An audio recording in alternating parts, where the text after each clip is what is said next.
I consider myself to be something of an expert when it comes to injuries in Jiu Jitsu because I've been injured a lot over the almost 20 years that I've been doing this. That said, I think that most injuries, certainly most of my injuries, were avoidable because they happened much, much earlier in my jiu-jitsu journey when I was far less careful. I wasn't very careful with my body. I didn't understand my body very well. I didn't understand how to train properly to avoid injury and all those things. And once I sorted all that out, then I've had a great run of many, many years of not being injured until very recently. I have a dislocated clavicle at the moment, the sternoclavicular joint. It's a ball and socket joint that connects your clavicle to your rib cage. And really it's the only structure that holds your shoulder in place and your scapula. This stuff all floats and is connected to that ball and socket, which means it's a pretty important structure. And if you dislocate it, it causes all sorts of problems, shoulder problems, scapula problems, range of motion issues, even some nerve issues that I'm experiencing. A little frustrating, admittedly, because I do not have time for this in my life right now. I've got some seminars coming up and some events and a bunch of stuff that I'm doing. But the essence of jiu-jitsu is you gotta flow with the go, right? Like Hickson Gracie says. So, but I thought it would be a great topic of conversation today to talk about injuries and, more importantly, how to train safely and avoid injuries. So let's talk about it.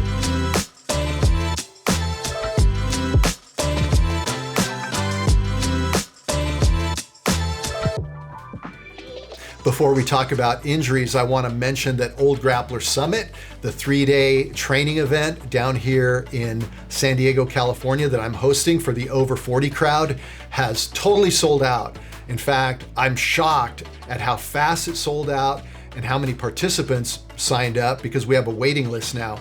And based on that, this thing has legs, so I think we will be doing more of them in the future. I'm tentatively targeting doing another one of these down here in San Diego, maybe in the fall, October, maybe. Not sure yet on the dates, but that's what I'm looking at. And then beyond that, next year, maybe we will have an East Coast, West Coast kind of thing. I'm not sure. We're still working it out, but I'm definitely excited to keep doing these because the response has been phenomenal. If you think you might want to participate in the future, the best thing to do is just go to my website, rickellis.com, and sign up for the mailing list. You'll find that on the contact page and I think on the home page as well. And once you do that, you'll be in the loop, and I look forward to training with you in the future. Injuries are certainly a risk of jiu-jitsu. It's a close contact sport where we're trying to strangle each other and snap each other's joints. But really, every sport has injury potential. I don't care what the sport is. If you're a jogger, you might get bone spurs. If you jog consistently for years, you'll probably have some knee problems, hip problems. So it doesn't matter the sport. There is going to be either some repetitive stress type injuries if you train a sport in which you're cycling the same movement pattern over and over and over, like say bicycling or tennis or things like that.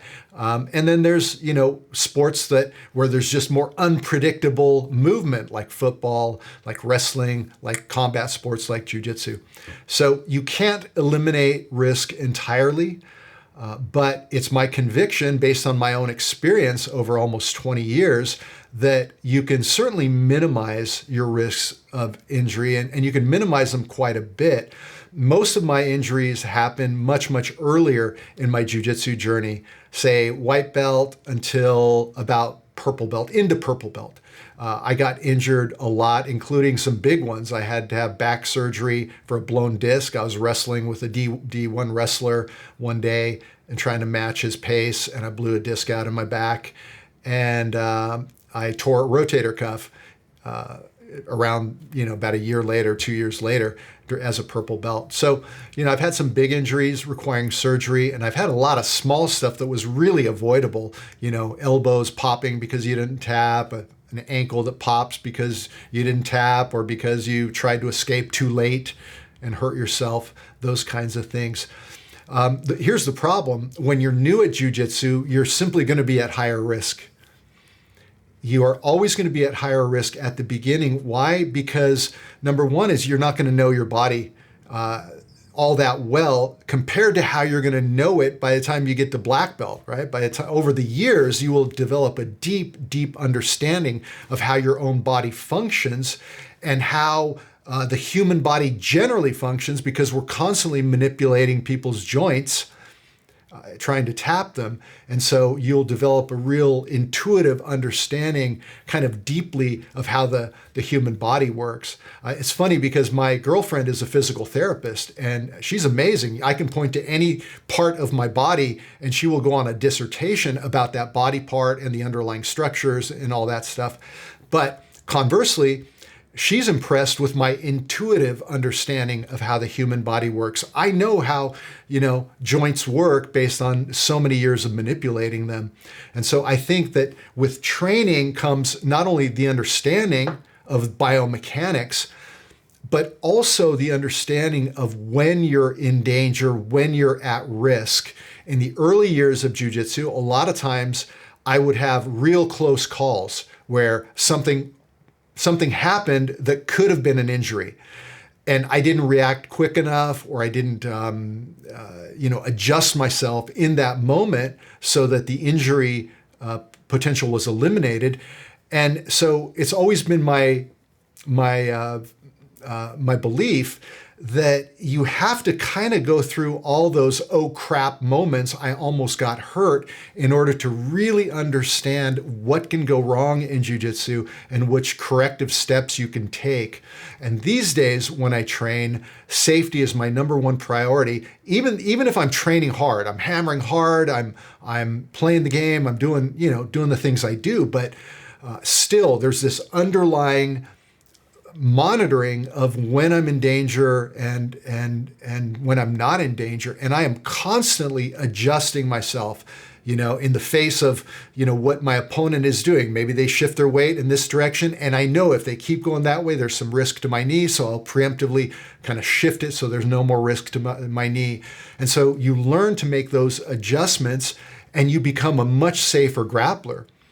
You also calm way down with training, especially over the years, because you become much more effective by not having to redline yourself as much. And so when you're not redlined, you are definitely less risky. A lot of times it's when we are fatigued, when we are, our heart rate is almost maxed. What happens is you can't think all that clearly. When you're redlined, your body has to prioritize keeping you alive in the face of that. And so a lot of times your cognitive abilities will diminish in that moment. So if you can train at a lower pace, you'll be able to think more clearly and make better decisions. And then when you add the experience you get from years of training jiu-jitsu and having been in all those positions a million times, then you'll just be adjusting and doing all the things that you need to do to stay safe.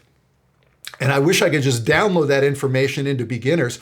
I mentioned that today. I was on the Jiu-Jitsu Impossible podcast this morning, and that was one of the questions, was injuries, especially as it relates to the older athletes, or how to train, safely and train in a sustainable way as you get older, so you're not just beating yourself up and not just killing yourself over the years. And my one of my responses was that I wish I could just download all my experience into a thumb drive and then, stick it in your neck and give you all that experience so you could avoid all those things that you normally have to go through. And so that's kind of the bad news is, obviously that's not possible. And you have to kind of go through all those things to eventually get yourself a little bit safer. But there's something else that happens, and I think it's actually a positive benefit of injury. Injuries are bad. Nobody wants to get injured, of course, but there are always positives that you can take from things that go wrong. And one of those is that getting injured will always force you to go do research on that body part that's hurting. For example, let's say you've been training jiu-jitsu every day, and every time you get done training, you have a pain that runs down the outside of your leg, kind of all the way down your leg. And you're like, what is that? And so you go to Google, you start researching, and lo and behold, it's your IT band. And so then you do a deep dive into that structure. How do you strengthen it? How do you make it more flexible, more resilient? And then you take those corrective steps and you fix the problem. Well, guess what? Now you know about IT bands. And so over the years, with all those little aches and pains that we get in jiu-jitsu, you will develop the ability to, as you go on those deep dives, you will eventually develop a pretty comprehensive understanding of how the human body functions, how it works, and which things you really need to pay attention to. And that was the other thing that happened to me, is in my early years of jiu-jitsu, I didn't do really any restorative work on my body. I would just go train jiu-jitsu real hard. The next day I'd be thrashed. The next day I'd go back and train again and get thrashed some more. And but over the years, I've realized just how important that restorative, regenerative stuff is, because let's face it, jiu-jitsu it's an imbalanced sport in that we are very rounded. We play jiu-jitsu this way, very kyphotic, very rounded. Everything's closed off. We don't go in the opposite direction the way you would, say, in yoga. When you add to that the fact that most people sit at a desk, they do this, staring at a screen for 10 hours a day. Well, when you sit at a desk, your shoulders are going to be rounded, your head's going to be forward, your back is going to get weaker, you're going to have shortened hamstrings, you're going to have shortened hip flexors because your legs are always bent, and then you go to jiu-jitsu and it's more of this. And so over the years, you'll develop a completely asymmetrical body that is very kind of strong in this dimension, of course, but very imbalanced in that dimension, with a lot of muscles that are tight in places that they shouldn't be tight. And so if you want to be resilient and have a body that is able to withstand something like jiu-jitsu, you better be doing stretching, flexibility work, mobility work, some weight training, even a little bit of weight training. It doesn't have to be, super intense. And there too, a lot of guys walk around with big chests, big biceps. They go to the gym, they're benching, they're doing pull-ups, they're, squatting, they're doing all that stuff. And those things are phenomenal. Those things are great, but those are not the only muscles in the body. And those are not the only structures involved in all those things, right? When you're bench pressing, when you're doing certain things, well, that's your shoulder. Do you have a healthy shoulder? Is your shoulder mobile? Does your shoulder have flexibility? And for a lot of us, the answer is no. We have these some dysfunction in our joints, but yet we're continuing to go to the gym and building muscles, but we're not strengthening the opposing muscles. We're not strengthening the connective tissue and the ancillary structures. So I think you have to have a real holistic view of your body in order to maximize your training potential and minimizing your risk potential. And so the more you can learn about your body, learn about modalities like yoga and so on, and restorative modalities. There's so many resources now on YouTube. The other day, I was watching the knees over toes guys, and they have some real interesting strength standards for all those connective tissues that you don't think about when you're training the big muscle groups.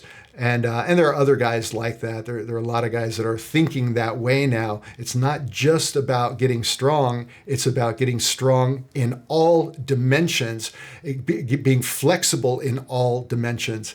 And I wish I had started that journey much, much earlier in my life. I'm paying close attention to those things now in a way that I didn't in years past, because now I feel as I'm getting older, I'm getting a little bit more fragile, and I'm not quite as robust and resilient. And in fact, I feel like when you get to a certain age in jiu-jitsu, you have to expect that it's going to be 2 steps forward, 1 step back. 2 steps forward, 1 step back, meaning you'll have a good run for a few weeks of training real hard and feeling really good, and then your shoulder will get a little jacked up, and next thing you know, you have to take a couple weeks off to let that heal. I have always been somebody that has tried to train through my injuries. I actually was trying to train through this clavicle injury, And I kept just re-aggravating it. And, I kept saying, I don't have time for this. I got to train. I got to go to the gym. I don't have time for this. But it's clear that I have to take a little time off. So I'm taking a couple weeks off. I'm getting a little therapy. And so sometimes just being bullheaded about pushing through is the wrong prescription. You have to be smart about understanding when you're hurt versus when you're injured. Those things are different. You might feel, something might be hurting, but it might not be an injury. And making that distinction, I think, becomes real important as a jiu-jitsu practitioner. And understanding that if something's hurt, it's a warning that something's going on there. And if you don't address it, it's likely just going to get worse. Now, in the past, when something hurt, I would just keep training, and sometimes those things would resolve themselves. But sometimes they wouldn't. With my shoulder, for example, when I had rotator cuff surgery, my shoulder had been sore for months, but it was manageable. It wasn't that bad. It was just a little sore. And then one day I couldn't put my shirt on, and then it was like, oh, this thing is really messed up. Now, I suspect that if I had on the first sign of my shoulder hurting, I began doing some strengthening, internal, external rotation, and, all the kind of, the restorative things to the shoulder, then it's likely, it's possible that I wouldn't have actually ended up with a torn rotator cuff and had to have surgery. So pain is always an indicator of something going on in your body, and you need to pay attention to it. Even if you decide to train through that injury, at least be doing some restorative stuff to that body part. So I think those are really my thoughts about injury. Is it avoidable entirely? No. Can you minimize the risk? Yes. Does the risk go down with training and experience? Yes, definitely. Should you pay attention to those aches and pains? Absolutely. Can you train through an injury? Sometimes yes, if it's not an injury, if it's just something that is maybe a pre-injury, an overuse situation or something that's just sore.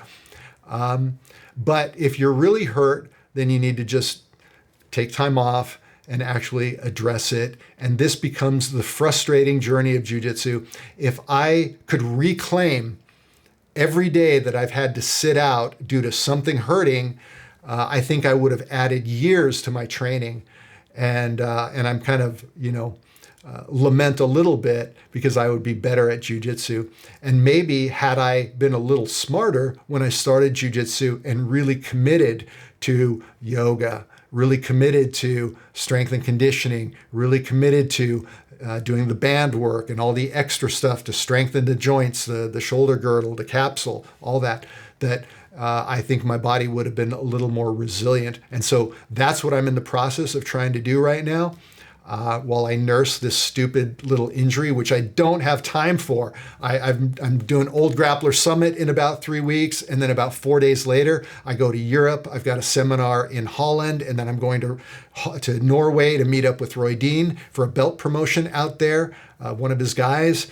And there's no time, but you just have to go with it. I can still teach. I can still do a lot.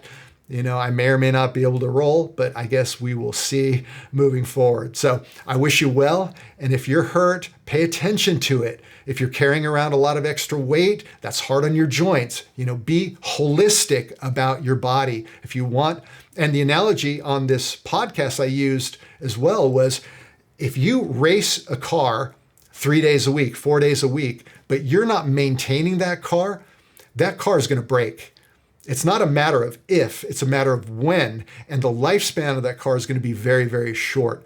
So you have to take a real holistic view of your entire life. And it means nutrition, sleep, the kind of water you're drinking, the kind of supplements you're taking, the modalities that you're engaged in restoratively. You take a holistic view and you address everything and hopefully turn yourself into a person with a resilient body that can handle the abuse we put it through in jiu-jitsu, and then you can have a lot more longevity. So those are my thoughts, and now it's your turn. I'm curious to hear what you guys have to say below. Take care, and I look forward to talking to you next time.